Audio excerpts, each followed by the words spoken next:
하나님의 은혜가 여러분들 가운데 함께 하시기를 주님의 이름으로 축원합니다. 여러분 사랑합니다. 우리 옆에 분에게도요, 동지서 딸 꽃 본 듯이 밝은 얼굴로 사랑합니다. 예. 어제 오늘 단비가 내렸어요. 요즘에 내리는 비는 식물들한테는 정말 좋은 비입니다. 메마르고 공기가 탁해한데 비가 내려서 돼지가 생명으로 꿈틀대도록 하는 것 같아요. 요즘에는 나의 살던 고향이 생각나는 그런 때지요. 어디를 가든지 꽃이 만발해 있고 어디를 가든지 아름다운 그런 시대에 우리가 있는데, 아이러니하게도 이 아름다운 계절이 고난주간이 있고 주님의 고난이 있고, 또 우리 현실은 지금 코로나 때문에 많이 움츠러들어 있는 그런 상황입니다. 그럼에도 불구하고 부활을 기대하면서 오늘을 기쁨으로 또 감사함으로 지내시기를 주님의 이름으로 축복합니다. 미국의 벤저민 프랭클린이라고 하는 사람이 있습니다. 미국 독립할 당시에 굉장히 유명한 사람인데요, 물론 대통령이 되지는 못했지만 미국의 고위직을 다 두루 섭렵한 그런 사람입니다. 그 사람이 학교 생활은 단 2년밖에 안 했다고 그래요. 그럼에도 불구하고 그는 미국의 유명한 사람이 되었지요. 근데 그가 22살 때 스스로 이런 반문을 했다고 합니다. 내 인생에서 가장 우선순위에 있는 말이 뭘까? 내 인생에 있어서 가장 우선순위에 있는 일이 무엇일까? 이런 자기 반성을 거쳐서 12가지 덕목을 뽑아가지고 자신의 좌우명으로 삼았다고 합니다. 여러분들도 한번 듣고 여러분의 삶에 적용해 보시기를 바랍니다. 첫째, 절제. 과음, 과식을 하지 않는다. 둘째, 침묵. 자신과 타인에게 도움이 되지 않는 말을 하지 않는다. 셋째, 질서. 물건을 제자리에 놓고 일은 알맞은 시간에 한다. 넷째, 결단. 해야 하는 일은 꼭 완수한다. 다섯째, 절약. 비싼 것은 사지 않는다. 다른 사람과 자신에게 좋은 것이면 산다. 여섯째, 근면. 시간은 헛되이 쓰지 않는다. 일곱째, 성실. 남을 해치는 책략을 사용하지 않는다. 여덟째, 정의. 남의 권리를 침해하거나 남에게 손상을 입히지 않는다. 아홉째, 중용. 극단은 피한다. 열째, 청결. 몸, 옷, 집이 불결한 것은 절대 용납하지 않는다. 11번째, 평정. 사소한 일에 화를 내지 않는다. 12째, 순결. 성을 남용하지 않고 건강과 생산을 위하여 사용한다. 이렇게 정리를 해가지고요, 목사님께 보여드렸다고 합니다. 그런데 목사님이 그걸 가만히 보시더니 이렇게 말씀하셨다고 그래요. 다 좋은데 딱 한 가지가 빠졌군요. 그건 바로 겸손입니다. 이 12가지를 다 이루었다고 해도 겸손이 없으면 이 12가지를 다 잃게 될 것입니다. 프랭클린은 목사님의 말씀을 듣고 가장 첫 번째 항목에 겸손을 두었다고 그래요. 그래서 겸손 이렇게 써놓고 그리스도와 소크라테스를 본받는다 이렇게 적었다고 합니다. 그리고 자신의 생활 단위를 13주로 구분해 가지고 매주 한 가지 덕목씩 깊이 묵상하면서 13주를 보내고 또 다시 이제 처음부터 묵상하면서 그렇게 인생을 보냈다고 합니다. 그가 78세 때 자기 인생에 대한 회고록을 썼는데 회고록에 이렇게 기재했다고 합니다.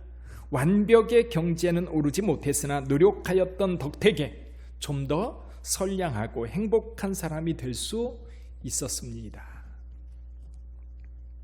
거기에 가장 중요한 것이 겸손이라고 하는 부분, 이 겸손이라고 하는 부분이 있었기에 벤저민 프랭클린이라고 하는 유명한 인물이 된 게 아닐까 그런 생각을 해봤습니다. 자, 오늘 본문에 나귀를 타고 오신 예수 그리스도, 저 종려주일의 행사지요. 오늘 또 아마 예루살렘에서는 이 종려 행렬이 이제 있을 겁니다. 보통은 베다니에서 출발해서 감남산 정상을 이렇게 넘으면 우리 성출례 가보신 분은 알겠지만 승천교회가 있습니다. 승천교회 따라서 길이 저 남쪽 전만대까지 쭉 이어지는데 승천교회에서 나오면 한 20-30m 가면 거기에 20-30m? 한 50m 안 될 겁니다. 그 정도 가면 길을 건너야 되는데 바로 길을 건너면 주기도문 교회가 있어요. 쪽문으로 이렇게 들어갈 수 있습니다. 근데 오른쪽 길로 쭉 따라 내려가면 전망대가 있고 거기에서 이제 만민교회, 겟세마네 동산교회로 내려갈 수 있는 길이 있어요. 근데 반대로 왼쪽으로 내려가면요, 베단입니다. 베단이. 그리고 조금 더 내려가면 나사로가 다시 살아난 나사로 기념교회가 있고 나사로가 묻혔던 무덤이 있습니다. 거기에서 이제 종려 행사를 하는 거예요. 그래서 매년 종려주일이 되면, 요즘에는 코로나 때문에 어떨지 모르겠는데요, 매년 거기에서 종려나무 행사를 하거든요. 종려가지 흔들고 많은 사람들이 거기서부터 예루살렘 성으로 행진을 하는 그런 행렬이 있습니다. 바로 첫 번째 날이에요. 예수께서 예루살렘에 오신다는 소문이 예루살렘에 쫙 퍼졌습니다. 그래서 많은 사람들, 오늘 본문의 말씀에 보니까 큰 무리라고 했어요. 큰 무리가 예수님을 맞으러 지금 감람산 쪽으로 몰려왔습니다. 자, 예수님에 대한 소문, 이제 마태, 마가, 누가복음에는 그 소문이 좀 이렇게 부각되지 않는데 요한복음에서는 특별히 그 예수님의 소문을 많은 사람들이 듣고 예수님을 환영하기 위해서 큰 무리가 몰려나왔다고 이야기하고 있어요. 예수님에 대한 이야기를 어떻게 들었을까요? 지금 요한복음에 보면 여러 가지 일들이 예루살렘에서 예수님을 통해서 일어났습니다. 예를 들면 한 6개월 전 초막절이 있었어요. 이 초막절 때 어떤 일이 있었습니까?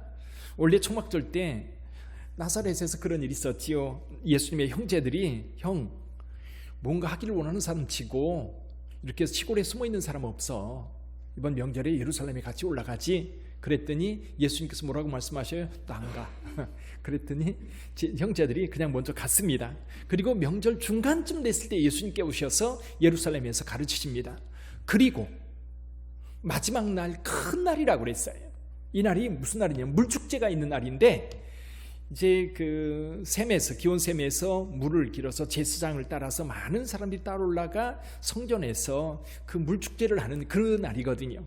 그날 많은 사람들이 포도나무를 꺾어가지고 그걸 가지고 호산나 찬송하면서 이 메시아를 대망하는 그런 시간을 가져요. 그때 예수님께서 많은 무리들 앞에서 외쳤지요. 누구든지 목마르거든 내게로 와서 마시라. 나를 믿는 자는 성경의 이름과 같이 그 배에서 생수의 강이 흘러나리라. 아마 그 가운데에서 이 말을 들었던 사람들은 예수님에게 주목했을 거예요. 저분이 누구지? 메시아일까? 그런 생각을 했을 거예요. 요한복음 8장으로 넘어가면요, 많은 사람들이 예수님을 모함하기 위해서 가르마다 현장에 잡힌 여인을 끌고 와서 어떻게 할까요? 많은 무리들이 몰려들었었는데 예수께서 말씀하셨지요. 죄 없는 자가 먼저 돌로 치라. 한 사람씩 한 사람씩 돌을 놓고 다 도망갔어요. 이 사건이 있었고요. 9장으로 넘어가면 성전 앞에서 늘 구걸하던 나면서부터 소경된 자가 있었어요.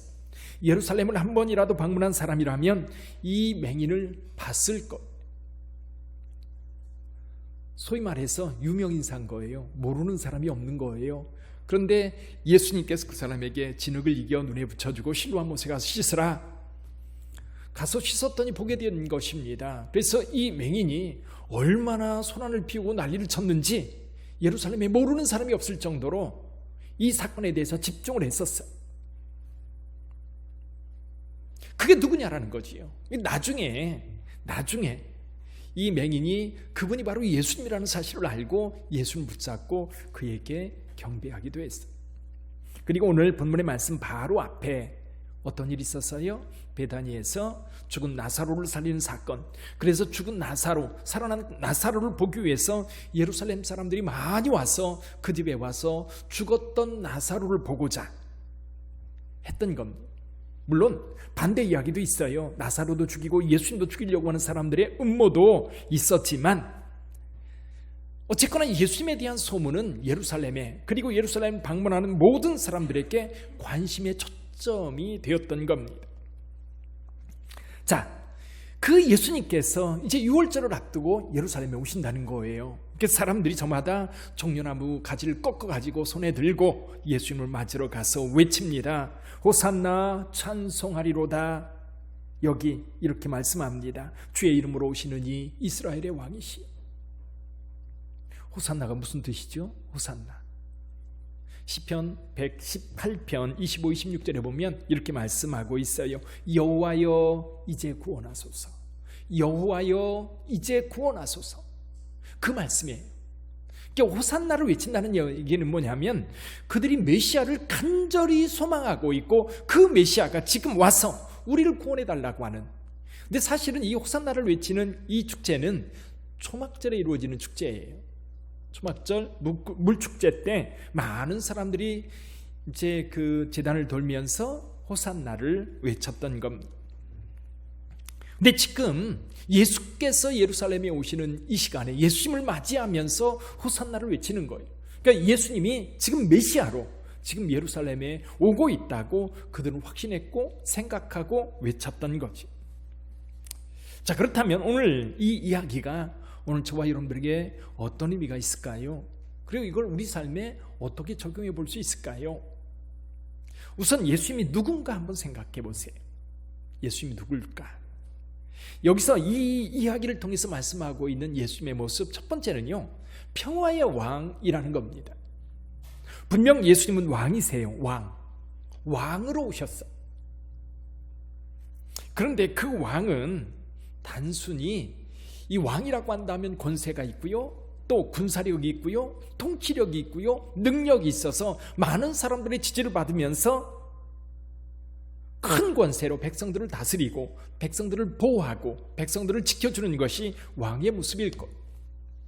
근데 이 왕은 좀 독특한 왕이에요. 만약에 큰 권세로 뭔가를 이루려고 왔다면 말 타고 와야 맞습니다. 위풍당당하게 말을 타고 많은 군사들을 이끌고 예루살렘 성에 입성한다면 아마 유대인들이 기대하는 바로 그 왕일 거예요. 그런데 예수님은 왕은 왕인데 그 모습이 좀 우스꽝스럽지 않으세요? 여러분, 나귀는 크지 않습니다. 근데 사람이 한 번도 타보지 않은 나귀 새끼라고 그랬어요. 기껏해야 1년쯤 되는 아마 나귀였을 것 같아요. 어쩌면 혹시 예수님께서 키가 크셨다면 발에 땅에 끌리지 않았을까요? 좀 우스꽝스럽지 않으세요? 근데 얼마 전에 그 예수님의 모습을 몽타지로 이렇게 해놨는데 이 중동 사람들의 전형적인 얼굴 시커멓고 수염이 덥수룩하게 난 예수 그리스도의 모습. 그래서 많은 사람이 그 모습을 보고 좀 중동의 어떤 리스트 같은 그런 사람 아닌가, 그런 모습을 보이고 있는데, 사실 전통적인 유대인의 모습은 키가 별로 크지 않습니다. 짝달막하고요, 목이 좀 이렇게 길지 않고 그런 모습이라고 한다면 발에 탔을 때에 발이 땅에 끌리지는 않았겠지요. 그러나 어쨌거나 어린 나귀를 타고 가는 그 모습 좀 굉장히 우화적이고요, 좀 우스꽝스러운 그런 모습임에 분명해요. 이 메시지, 그런 나귀를 타고 가는 그 모습 통해서 우리에게 보여주는 이미지가 바로 평화의 왕이라는 거예요. 싸우러 가는 게 아니라는 거예요. 그러나 유대인들은 기대하고 있습니다. 어떤 걸 기대했을까요?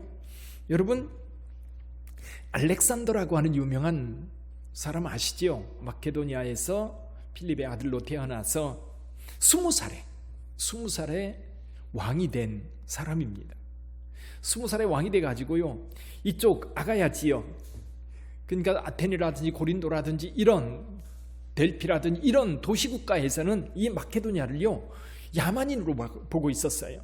그러니까 올림푸스 산이 있고 올림푸스 산 동쪽 편에 마케도니아가 있고요, 서쪽 편에 이제 아가야 지역이 있는데 그 지역 사람들은 이 마케도니아 사람들을 이 야만인처럼 대우를 했는데 알렉산더가요 이 지역을 전부 다 점령해 버립니다.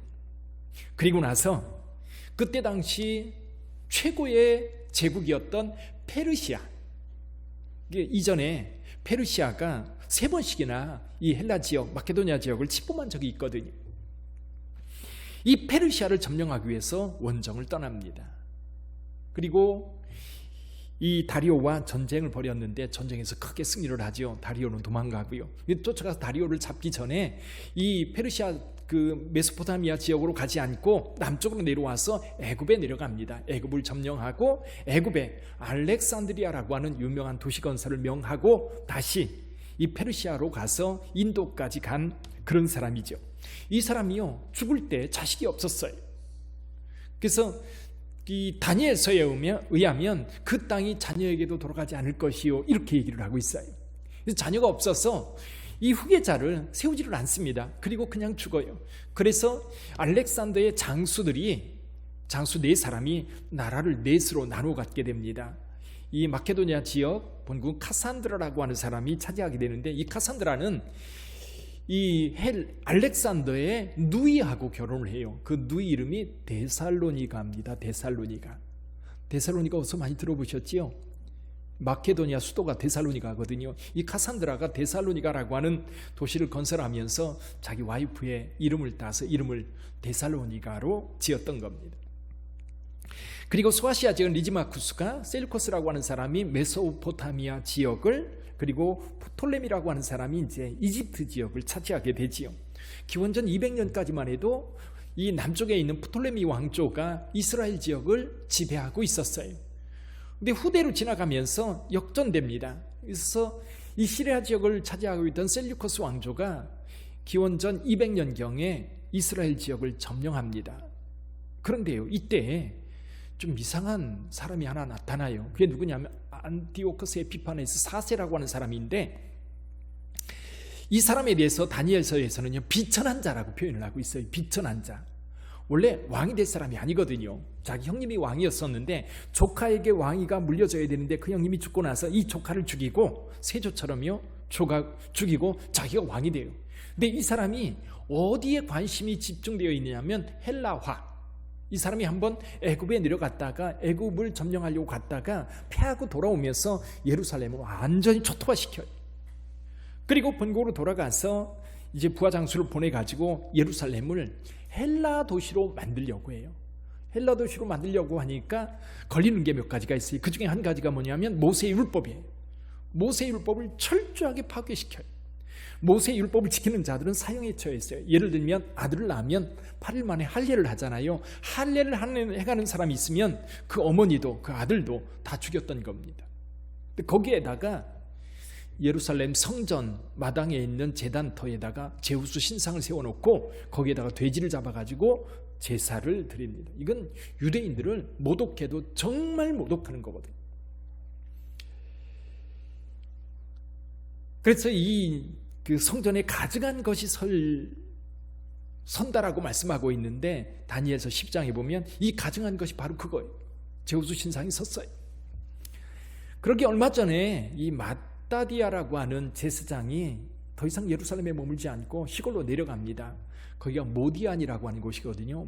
모디안이라고 하는 곳에 가 있는데, 그 셀루커스 왕조의 그 신하들이 예루살렘뿐만 아니라 지방에 다 가가지고 세금을 거둘 뿐만 아니라 전부 다 우상을 섬기도록 그렇게 종용하는데, 그러기 위해서 이 모데인이라고 하는 곳에 이 왕의 신하와 군인들이 찾아왔던 겁니다. 그것에 대해서 열받은 이 마따디아의 5 아들들이 이 사람들을 다 죽여버려요. 그리고 산으로 도망갑니다. 이 소식을 들은 유대인들이요, 하나둘 모여들기 시작해요. 그래가지고 게릴라전을 펼칩니다. 그래서 이 셀루커스 왕조의 군인들 또 관리들 계속해서 죽여가면서 이 세력을 확장해서 마침내 기원전 164년에 성전을 회복하고 제사를 드리기 시작합니다. 지금 예수님 시대, 이때는 어떤 시대예요? 기원전 63년부터 로마가 이 땅을 지배하기 시작했어요.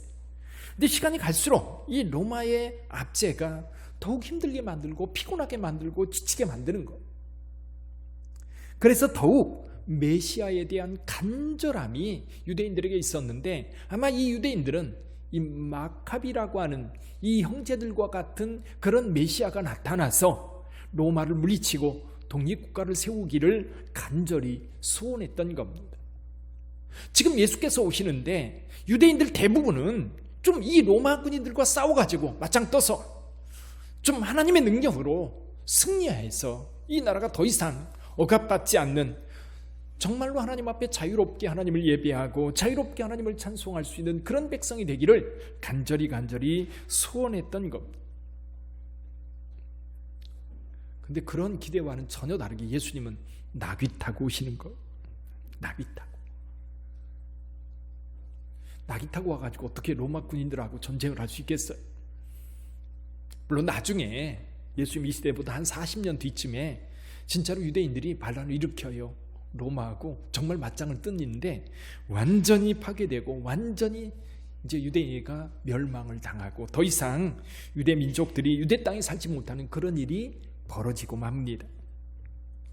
사랑하는 성도 여러분, 이 유대인들의 기대는 통치자로서 로마 군인들과 맞짱 뜰 수 있는 그런 메시아 기대했지만 예수님은 상대가 로마가 아니에요. 상대가 누구예요? 사탄이에요. 사탄. 악의 권세. 결국 예수님은 전쟁을 위해서 온 게 아니라 평화를 위해서 왔고 오히려 죽음의 길, 그 십자가의 길을 가기 위해서 이 땅에 오셨던 겁니다. 그래서 여러분 스가랴서 말씀, 오늘 본문의 말씀에서 인용하고 있는데 여기 스가랴서 9장 9절 그 다음 9장 10절 말씀에 보면 이렇게 되어 있어요. 내가 에브라임의 병거와 예루살렘의 말을 끊겠고 전쟁하는 활도 끊으리니 그가 이방 사람에게 화평을 전할 것이요 그의 통치는 바다에서 바다까지 이르고 유브라데 강에서 땅끝까지 이르리라. 아멘. 전쟁을 그치게 하는 분이 예수 그리스도. 전쟁을 끊고 진정한 평화가 예수 그리스도 안에서 이루어지는 줄 믿습니다. 사랑하는 성도 여러분, 예수님의 다스림 속에 있을 때 평화가 있는 거예요. 근데 이제 아이러니하게도 예수의 이름으로 전쟁하는 경우도 많지요. 예수의 이름으로 갈등하는 것도 참 많아요. 주님께서 원하는 게 아니에요. 예수의 이름으로 절대로 부부싸움 하지 마세요. 예수의 이름으로 절대로 어디가 싸우지 마세요. 우리가 손해보고 우리가 죽을지언정 예수께서 우리에게 가르쳐 주신 것은 진정한 평화. 어떻게 그 평화가 이루어져요? 내가 죽음으로. 예수는 그 죽음의 길을 감으로 인하여 그 전쟁을 그치게 하고 저와 여러분들에게 진정한 평화를 가져다 주시는 분. 그래서 여러분들은 예수 안에서 평안을 누리시기를 주님의 이름으로 축원합니다. 또 한 가지, 예수 그리스도는 겸손한 왕으로 오셨어요. 사람들은 군사적 메시아로서 예수님을 환영했지만 예수님은 어린 나귀를 타셨어요. 상징이 뭐예요? 겸손이에요. 겸손. 낮아짐이에요. 낮아짐. 평화의 왕으로 오셨지만 가장 낮은 모습, 사람들보다도 더 낮게. 그래서 이 땅에 오실 때에 사람이 태어나는 곳이 아닌 마구간에서 오셨잖아요. 그러니까 그건 뭐냐면 모든 사람들보다도 더 낮은 자리로 예수 그리스도께서 우리 가운데 오셨다는 것. 그래서 예수를 따르는 자들은 겸손해야 되는 줄 믿습니다. 우리 빛된 교회도 모든 성도님들도 겸손이 우리의 덕목이 되기를 주님의 이름으로 축원합니다. 모든 것이 이루어졌어도요, 겸손이 없으면 이게 다 날아가 버려요. 프랭클린이 그것을 깨달았던 거지요. 영국의 명문 기숙학교 가운데에 어핑엄 스쿨이라고 하는 곳이 있다고 합니다. 어핑엄 스쿨. 이 어핑엄 스쿨은 1500년대 때부터 시작이 됐다고 그래요. 이 학교는 독특한 세 가지로 굉장한 자부심을 가지고 있다고 그래요. 첫째는 이 학교 출신 장관 이상의 고위직이 없다는 것. 두 번째는 장군이 된 군인이 없다는 것. 세 번째는 백만장자가 없다는 것으로 자부심이 대단하대요. 뭔가 좀 이상하지 않으세요? 명문대의 특징이 뭡니까? 명문대. 이 대학 출신들이 대통령이 되고 또 수상이 되고 또 장관이 되고 국회의원이 되고 사업가로서 어떻게 성공하고 그리고 세계적인 스타가 어떻게 만들어졌고 이런 것으로 이 명문대학을 평가하거든요. 노벨상을 몇 명이나 받았고 그런 거예요. 그런데 엉뚱하게도 이 학교는 그런 사람이 없는 것에 자부심을 느끼고 있다는 거예요. 근데 이 학교의 교육 방침이 이런 거라고 그래요. 첫째, 평범한 인간. 둘째, 좋은 부모. 셋째, 선한 시민. 이것이 이 학교의 교육 목표인 거예요.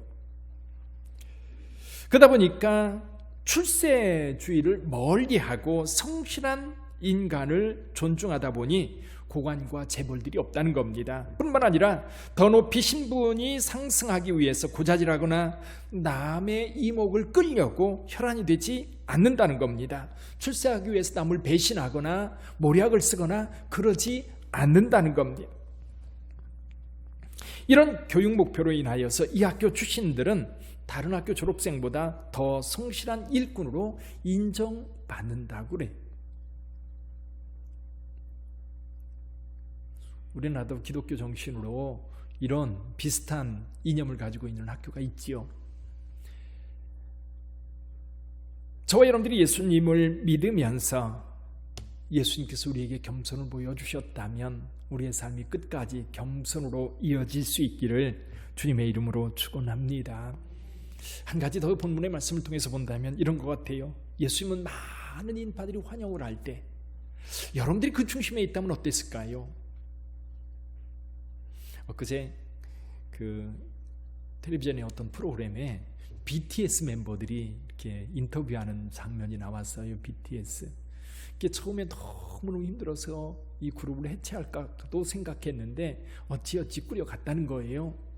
근데 어떻게 하다 보니까 여기까지 왔더라는 거예요. 자기들이 전혀 기대를 하지 않았는데 어떻게 가다 보니까 어떻게 해요? 거기 정상의 자리에 와 있는 거예요. 정상의 자리에 와 있는 것에 그들 스스로 옛날을 생각하면서 겸손하려고 많이 애를 쓴다고 하는 그 모습을 보면서 감동이 좀 되었어요. 근데 어때요? 그 자리에 섰을 때에 너무너무 감동이고 감격이고 울지 않는 친구가 없을 정도로 그렇게 감격해 있어요. 어쩌면 BTS만큼은 아니라도 지금 예수님의 인기가 그런 거 아닐까요? 그렇잖아요. 많은 사람들이 구름대같이 몰려나와서 그 골목에 꽉 채워져 있어서 그들이 종려나무 가지를 흔들면서 환호할 때, 호산나를 외칠 때에 그 중심에 있는 예수 그리스도, 그 중심에 BTS가 있다면 그들은 어땠을까요? 너무 흥분하고, 그렇죠? 너무 상기되어 있어서 어떻게 할 줄을 모르는 그런 상황일 거예요. 근데요, 이 행렬을 좀 가만히 생각해 봐요. 사람들은 그렇게 난리 법석을 피면서 호산나를 외치지만 예수님의 표정은 그들 향해서 막 손을 들어 환호하거나 또는 뭐 이쪽 보고서 막 쏘하고 그러거나 그런 모습이 전혀 없이, 지금 그래서요, 이 나귀의 표정하고 예수님의 표정하고 똑같았을 것 같아요. 이 나귀의 표정도 그러거나 말거나 아니면 뭐 음식 되새김질 하면서 그냥 갔을 것 같아요. 근데 예수님도 그런 환호에 전혀 마음 뺏기지 않고 그냥 갑니다. 얼굴이 굳어진 채로. 저희들이 지난주에 헬라 사람들이 찾아왔을 때에 예수님께서 인자가 영광을 얻을 때가 왔도다 그러면서 하늘의 미래에 대한 이야기를 했다고 말씀을 드렸어요. 아마 제자들은 흥분했었던 것 같아요. 제자들은 그 인파로 인하여 흥분하고 뭔가 대단한 일이 이루어질 것처럼 기대했을지 모르겠지만 예수님은 그러지 않았다는 거지. 그 일은 무슨 길이에요? 십자가의 길인 거예요. 많은 사람들이 환호하지만 며칠 지나면 이 환호가 예수님을 십자가에 못 박으라고 하는 환호로, 함성으로 바뀔 거라고 하는 것을 예수님은 누구보다도 잘 알고 있었던 것. 어쩌면 저와 여러분들의 삶도 그럴 것 같아요. 어떤 땐가는 교회를 많은 사람들이 환호하고 많은 사람들이 좋아했을지 모르지만 또 금방 교회에 대한 비난이 폭포수처럼 쏟아져서 우리가 견딜 수 없는 그런 상황까지 만들어가는 때가 있기도 합니다. 그렇지만 예수님은요, 그 환호에 마음 뺏기지 않고 저 앞에 있는 십자가를 향해서 가고 있는 거예요. 다른 사람 몰라도 이 나귀의 표정과 예수님의 표정은 그저 굳은 채로 그냥 그 길을 가는 거예요. 그 모습이 굉장히 인상적이지 않아요? 그게 바로 우리의 길이고 그게 바로 빛된 성도들이 가야 될 길이라고 봐요. 이미 우리는 예수님을 통해서 구원을 얻었어요. 이사야서 53장 5절 6절에 보면 이렇게 말씀합니다. 그가 찔림은 우리의 허물 때문이요 그가 상함은 우리의 죄악 때문이라. 그가 징계를 받음으로 우리는 평화를 누리고 그가 채찍에 맞음으로 우리는 나음을 받았도다. 우리는 다 양 같아서 그릇 행하여 각기 제 길로 갔거늘 여호와께서는 우리 모두의 죄를 그에게 담당시키셨도다. 예수님은 다 그걸 끌고 우리의 모든 죄를 다 짊어지고 사람들의 환호 속에 묵묵히 그 십자가를 향해서 가셨다면 우리는 그 예수님을 바라보면서 어떤 태도로 예수님과 함께 해야 할까요? 정리해보면 이런 겁니다. 그 예수님과 함께 할 때에 여러분들의 마음에 진정한 평안이 있기를 주님의 이름으로 축원합니다. 세상 것에 흔들리지 마세요.